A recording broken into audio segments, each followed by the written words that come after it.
तो पिछले एपिसोड में आपने देखा कि ऐश पोकेएंथलॉन के थर्ड राउंड में पार्टिसिपेट करता है अपने सेप्टल का यूज करके। सेप्टल ऐश को ये रेस जिता देता है, बट वो अपने लिमिट के पार चला गया था, जिसके चलते वो काफी वीक हो गया था और अब वो पोकेमॉन सेंटर में रेस्ट कर रहा है। अब ऐश लास्ट टास्क के लिए एक एंट्रेंस में आता है जो कि काफी ज्यादा बड़ी थी बाकी एंट्रेंस के मुकाबले। यहाँ पर ऐश व्हील को स्पिन करता है और उसको 4 में से एक टास्क मिलता है, जिसको देखकर सब शॉक रह जाते हैं। अब आगे ये टास्क और कोई नहीं बल्कि सबसे ज्यादा टाइम कंज्यूमिंग टास्क था, जो कि था हर एक कैटेगरी के पोकेमॉन्स को कैच करना। ऐश काफी डिसअपॉइंटेड हो जाता है क्योंकि उसको और भी वेट करना पड़ेगा पोकेमॉन मास्टर चैंपियनशिप में पार्टिसिपेट करने के लिए। तभी पोकेमॉन मास्टर कमेटी मेंबर बोलता है कि ये टास्क तुम्हारे लिए एडवांटेज और डिसएडवांटेज दोनों हो सकता है, क्योंकि कुछ टास्क के लिए ये टास्क टाइम कंज्यूमिंग होता है, वहीं पर कुछ टास्क इस टास्क को काफी ज्यादा जल्दी कर लेते हैं। ऐश बोलता है वो कैसे। पोकेमॉन कमेटी मेंबर बोलता है कि इस टास्क में पहले के पोकेमॉन्स भी काउंट होंगे, यानी कि अगर तुमने उस कैटेगरी का पहले से कोई पोकेमॉन कैच कर रखा है तो वो भी काउंट होगा। बट हाँ, जो कैटेगरी के पोकेमॉन तुम्हारे पास ऑलरेडी नहीं है वो पोकेमॉन्स तुमको नॉर्दर्न रीजन में ही कैच करने पड़ेंगे।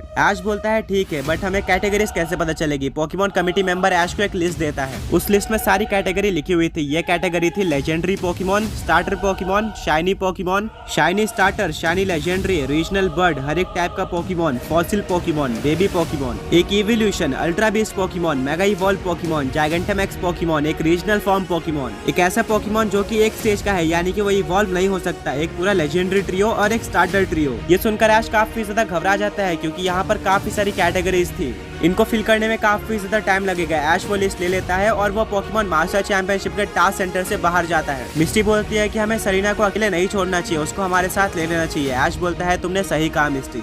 सब सरीना के पास जाते हैं और उसको सब कुछ बताते हैं। सरीना बोलते हैं कि नहीं, मैं सेप्टल का ध्यान रख रही हूँ, तुम लोग टास्क कंप्लीट करो। सरीना की बात मानकर ऐश, मिस्टी और ब्रॉक सब वहाँ से निकल जाते हैं और टास्क कंप्लीट करना स्टार्ट कर देते हैं। जैसे ही वो लोग टास्क सेंटर से बाहर आते हैं, ब्रॉक बोलता है कि सबसे पहले तो तुम उन कैटेगरीज को हटा दो जो कि तुम्हारे पास ऑलरेडी हैं, और जो बची हुई है उनकी लिस्ट बना के उनको कंप्लीट करो। ऐश बोलता है कि ये सही आइडिया है। सबसे पहली कैटेगरी थी लेजेंडरी पोकेमॉन। ऐश ने टास्क कंप्लीट करते हुए काफी सारे लेजेंडरी पोकेमॉन को कैच किया था, तो इस कैटेगरी को ऐश निकाल देता है। नेक्स्ट कैटेगरी थी स्टार्टर पोकेमॉन। ऐश के पास काफी सारे स्टार्टर पोकेमॉन है जो कि उसने अपने जर्नी में कैच किए थे, तो ये कैटेगरी भी ऐश ने फुलफिल कर रखी है। नेक्स्ट है शाइनी पोकेमॉन। ऐश के पास काफी सारे शाइनी पोकेमॉन है जैसे कि शाइनी नॉकटाउल और म्यूटू, ये कैटेगरी भी फुलफिल्ड है। नेक्स्ट कैटेगरी थी शाइनी स्टार्टर पोकेमॉन। ऐश ने शाइनी टास्क कंप्लीट करते हुए एक शाइनी ब्लास्टोइस को कैच किया था, जिससे उसका ये टास्क कंप्लीट हो जाता है। नेक्स्ट कैटेगरी है शाइनी लेजेंडरी। ऐश के पास ऑलरेडी एक शाइनी म्यूटू था। मिस्टी बोलती है कि तुम्हारे लिए ये काफी ज्यादा इजी टास्क हो गया है क्योंकि तुम्हारे पास ज्यादातर कैटेगरी के पोकेमॉन्स पहले से ही है। नेक्स्ट कैटेगरी थी रीजनल बर्ड। ऐश ने ऑलमोस्ट हर एक रीजन में एक रीजनल बर्ड पोकेमॉन कैच किया था, तो ये कैटेगरी भी फुलफिल्ड है। नेक्स्ट कैटेगरी है हर एक टाइपिंग से एक पोकेमॉन। नॉर्दर्न रीजन में आने के लिए ऐश को एक टास्क मिला था जिसके अकॉर्डिंग उसको हर एक टाइप का एक पोकेमॉन कैच करना था, जिसको ऐश ने ऑब्वियसली पूरा किया था, तो ये कैटेगरी भी फुलफिल्ड है। नेक्स्ट कैटेगरी है फॉसिल पोकेमॉन। ऐश के पास ड्रैकोविश और एरोडैक्टाइल जैसे फॉसिल पोकेमॉन्स हैं।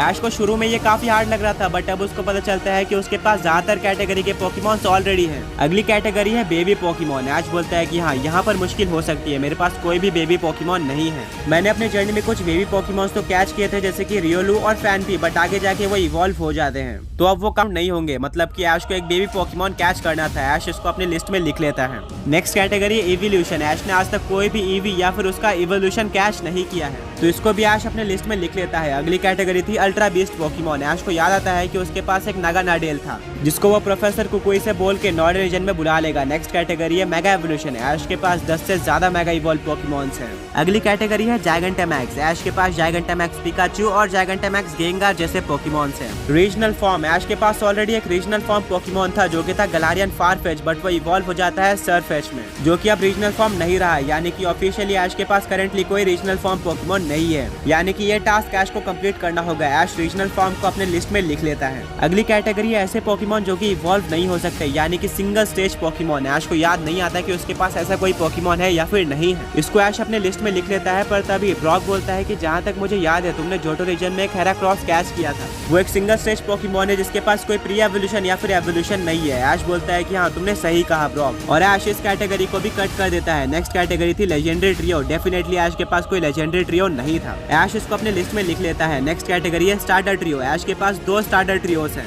जो कि है जोटो का स्टार्टर ट्रियो यानी कि चिकोरिटा, टोटोडाइल और सिंडाक्विल। वहीं पर यूनोवा रीजन का स्टार्टर ट्रियो जो कि है ओशोवॉट, स्नाइवी और पिकनाइट। वहीं पर आखिरी कैटेगरी थी सूडो लेजेंडरी पोकेमोन की। ऐश के पास ये भी काफी सारे थे। अब लास्ट में ऐश अपनी लिस्ट चेक करता है तो उसको देखने को मिलता है कि सिर्फ 4 कैटेगरी बची हुई है, जिनको वो काफी ज्यादा इजीली कंप्लीट कर लेगा। ये कैटेगरी है baby Pokemon, evolution, regional form और लेजेंडरी ट्रियो। अब ऐश को नॉर्डर्न रीजन के बारे में ज्यादा कुछ नहीं पता था, इसलिए वो पिछले बार की तरह टोबियास को कॉल लगाता है और बोलता है कि पोकेमोन मास्टर चैंपियनशिप के लास्ट टास्क के लिए मुझे हर एक कैटेगरी के पोकेमोन्स को कैच करना है, क्या तुम मेरी इसमें हेल्प कर सकते हो? टोबियास बोलता है हाँ बिल्कुल। ऐश टोबियास के जिम में चले जाता है अपने हुपा का यूज करके। टोबियास बोलता है कि पोकेमोन वर्ल्ड में काफी सारी कैटेगरीज है, अगर तुम इन सारी कैटेगरी को कंप्लीट करने बैठ गए तो काफी टाइम लग जाएगा। ऐश बोलता है कि मैंने ऑलरेडी काफी सारे कैटेगरी के पोकेमोन कैच कर रखे हैं, सिर्फ 4 कैटेगरी बची हुई है। टोबियास बोलता है फिर सही है, वैसे कौन सी 4 कैटेगरीज बची हुई है? ऐश बोलता है कि 4 कैटेगरीज है baby Pokemon, evolution, regional form और लेजेंडरी ट्रियो। टोबियास बोलता है कि ये चारों कैटेगरीज को नॉर्डर्न रीजन में फाइंड करना काफी ज्यादा मुश्किल है, बट मैं तुम्हारी हेल्प करने की पूरी कोशिश करूंगा। पोकेमोन वर्ल्ड में काफी सारे बेबी पोकेमोन्स हैं, बट नॉर्डर्न रीजन में काफी कम ही बेबी पोकेमोन्स देखने को मिलते हैं, जिनमें से एक मंचलैक्स है। ये भी काफी रेयर है, बट बाकी बेबी पोकेमोन्स के मुकाबले ये तुम्हें काफी ज्यादा इजीली मिल जाएगा। ऐश बोलता है ठीक है, हम मंचलैक्स को ही कैच करेंगे। टोबियास बोलता है कि मंचलैक्स ऑब्सिडियन फॉरेस्ट में रहते हैं, जो कि यहाँ से काफी ज्यादा दूर है और हमें वो नॉर्मली देखने को नहीं मिलेंगे। उनको अट्रैक्ट करने के लिए हमें आसपास के शॉप से हनी लेना होगा और आगे का प्रोसेस मैं तुम्हें वहाँ पर पहुँचने के बाद बताता हूँ। टोबियास ऐश को एक हनी शॉप पर लेके जाता है, जहाँ से वो लोग काफी सारी हनी ले लेते हैं। फिर टोबियास, ऐश, ब्रॉक और मिस्टी सब ऑब्सिडियन फॉरेस्ट में जाते हैं। ऐश अपने चार्जार्ड को बाहर निकालता है, वहीं पर टोबियास अपने लाटियास और लाटियोस को बाहर निकालता है। सब उन पोकेमोन्स पर बैठकर ऑब्सिडियन फॉरेस्ट की तरफ बढ़ना स्टार्ट कर देते हैं। कुछ टाइम बाद वो लोग ऑब्सिडियन फॉरेस्ट में पहुंच जाते हैं। जैसे ही वो लोग वहाँ पर पहुँचते हैं, ऐश बोलता है कि ये तो काफी ज्यादा घना जंगल है, यहाँ पर काफी सारे पेड़ और काफी सारे पोकेमोन है, बट मुझे कहीं पर भी कोई मंचलैक्स देखने को नहीं मिल रहा है। टोबियास बोलता है कि मंचलैक्स पोकेमोन वर्ल्ड के one of the rarest Pokemon है, इनको कैच करने के लिए तुम्हें काफी मेहनत करनी पड़ेगी। सबसे पहले तो तुम्हें जितने हो सके उतने पेड़ों पर हनी लगानी होगी, फिर तुम्हें पूरी रात वेट करना होगा, क्योंकि मंचलैक्स पोकेमोन रात में ही बाहर निकलते हैं और अगर कोई पेड़ पर मंचलैक्स पोकेमोन अट्रैक्ट हो जाता है फिर तुम उनको कैच कर सकते हो। ऐश, उसके फ्रेंड्स और टोबियास सब मिलकर पेड़ों पर हनी लगाना स्टार्ट कर देते हैं। हनी लगाते लगाते शाम हो जाती है और फाइनली सारी हनी खत्म हो जाती है। उन्होंने काफी सारे पेड़ों पर हनी लगा दी थी। टोबियास बोलता है बस हमने अपना काम कर दिया है, अब हमें वेट करना है मंचलैक्स पोकेमोन के अट्रैक्ट होने का,